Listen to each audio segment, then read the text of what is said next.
வீடு அமைய வேண்டும். இப்போ ஜாதகம் பார்க்க வருபவர்களுடைய காரணம், எனக்கு வீடு எப்போ அமையும், இல்லை வீடு கட்ட அமைப்பு இருக்கிறதா அப்படின்னு பார்த்தோம்னா, ஜாதகத்தில் 4ஆம் இடம் என்பது வீடு, வீட்டை குறிக்கக்கூடிய பாவம். அப்போ வீட்டை குறிக்கக்கூடிய கிரகம் சுக்கிர பகவான்.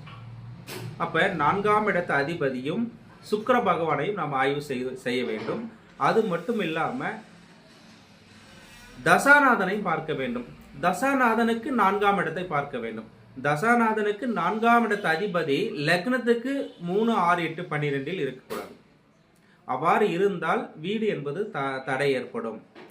அப்போ நம்ம ஜாதகத்தை மட்டுமே நம்ம ஆய்வு பண்ணாமல் நம்ம ஒரு வீடை கட்டுறதோ, இல்லை அந்த ஒரு வீடு வாங்குறதோ, இல்லை ஒரு பிளாட் வாங்குறதோ, இது போன்ற வகையில் நம்ம செய்யக்கூடிய தவறுகள் என்னென்னா, ஜாதகத்தை முழுமையாக ஆய்வு செய்யாமல், அதுக்குண்டான உரிய காலங்களை அறியாமல் நம்ம ஒரு வீடு கட்டினா அது கடன் பிரச்சனையில் போகிறது, இல்லை அந்த வீட்டில் குடி இருக்காமல் போகிறது, இல்லை தேவையில்லாத வம்பு வழக்கு பிரச்சனைகள் உருவாகிறது, இல்லை ஒரு பிளாட் வாங்கும் பொழுது அந்த பிளாட்டில் ஏதாவது ஒரு வகையில் ப்ராப்ளம் கொடுக்கறது, இல்லை அந்த பிளாட்டு கிரயம் பண்ணுறது, அதாவது பத்திரப்பதிவு பண்ணுறதுல சில பிரச்சனைகளை கொடுக்கறது, இது போன்ற வகையில் நம்ம அந்த கொடுப்பனை ஆராய்ந்து பார்த்து அதற்கு உரிய காலம் நமக்கு இருக்கிறதா, யோக அமைப்பு இருக்கிறதா, அதாவது பூமி வாங்குற யோகம் இருக்கிறதா, இல்லை வீடு கட்டுற யோகம் இருக்கிறதா, இல்லை வாகனம் வாங்கக்கூடிய யோகம் இருக்கிறதா அப்படின்னு பார்த்து அந்த காலகட்டத்தில் நம்ம வாங்கும் பொழுது அது அற்புத பலனை கொடுக்கும்.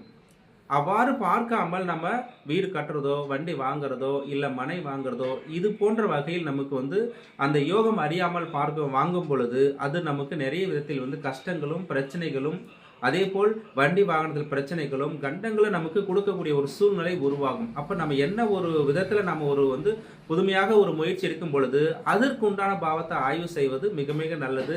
அதனால உங்களுடைய சுய ஜாதகத்தில் நீங்க என்னவாக விருப்பப்படுறீங்களோ அதற்கு உண்டான பாவத்தை தகுந்தாற்போல் ஆய்வு செய்ய வேண்டும். அப்ப நீங்க உங்களுக்கு உண்டான ஜோதிடருக்கு சென்று தகுந்த முறையில் ஆய்வு செய்து புதிய முயற்சிகள் எடுங்கள். உங்களுடைய வாழ்க்கையில் வெற்றி கொடுக்கும்.